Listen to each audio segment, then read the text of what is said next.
तरह का कार्यक्रम करते हैं या किसानों के साथ बैठते हैं, उनसे भी इस कार्यक्रम के माध्यम से या जो भी आप जानते हैं कृषि के बारे में उसको आह्वान करिए, क्योंकि आपका बात किसान लोग मानेंगे, है ना। आने वाले दिन ऐसा दुष्परिणाम होने वाला है, हम सबको भुगतना पड़ेगा। सरकार धीरे धीरे जो रासायनिक उर्वरक कम करने का आह्वान कर रही है। यदि हम लोग नहीं से अभी से आदत डालेंगे तो सरकार बंद कर देगी और हम औने पौने एकदम धराशायी बैठ जाएंगे। इसलिए हम लोगों को अभी से आदत देनी है कि प्राकृतिक खेती का अभियान चल रहा है, खेत बचाओ का अभियान चल रहा है, कई सारे अभियान चल रहा है, उसमें हमें अभी से आदत बनाने की आवश्यकता है।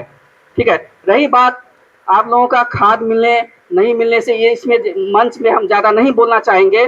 बस इतना ही बोलना चाहेंगे कि आगे आने वाले दिनों में सरकार जो है हमारे जिला स्तर से जो भी पदाधिकारी विभाग से है वो नियमित रूप से इसमें नज़र बनाए हुए हैं।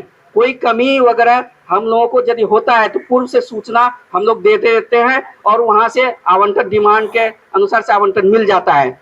अभी हो क्या रहा था, इसलिए जो सरकार के पास एक एक डाटा उनके पास नजरों में है कि कहाँ क्या हो रहा है। पिछले साल की कंपैरिजन में अभी तक जो पिछले साल जितना बिक्री की गई थी उतना बिक्री हो गई है।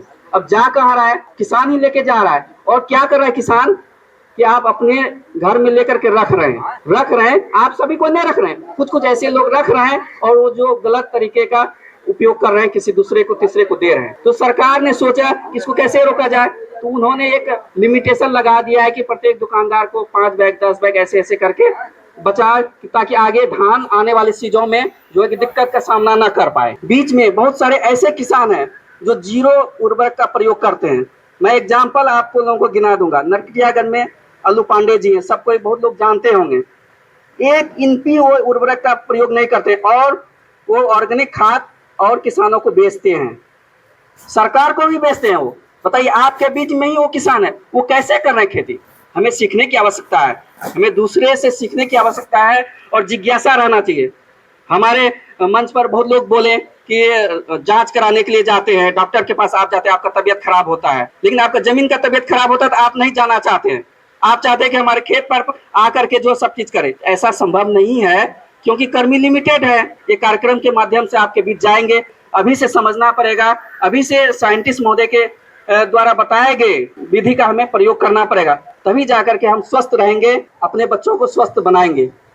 और जहां से भी हमें शिकायत मिलती है त्वरित हम लोग कार्रवाई करते हैं। आप सुने होंगे, न्यूज पेपर के माध्यम से पढ़ते होंगे कि यहाँ पे मतलब कार्रवाई हुई, यहाँ पे कार्रवाई हुई, आपके मैनाटार में भी कार्रवाई हो रही है। जो अनियमितता पाया जाता है त्वरित हमें कार्रवाई करते हैं कि उर्वरक जो है सही चीज नहीं है, ज्यादा मात्रा में उर्वरक सही चीज नहीं है, संतुलित मात्रा में उर्वरक देने की आवश्यकता है।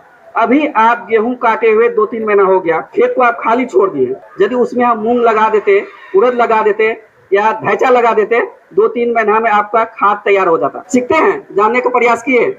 आपके बगल में नरकटियागंज में कृषि विज्ञान केंद्र है, कितने लोगों को पता है? सीखने का प्रयास करिए, मंच पे आते हैं, कुछ जानने का प्रयास करिए, सवाल पूछिए कि सर ऐसा समस्या आ रहा है, हम कहाँ पे इसका निदान समझेंगे।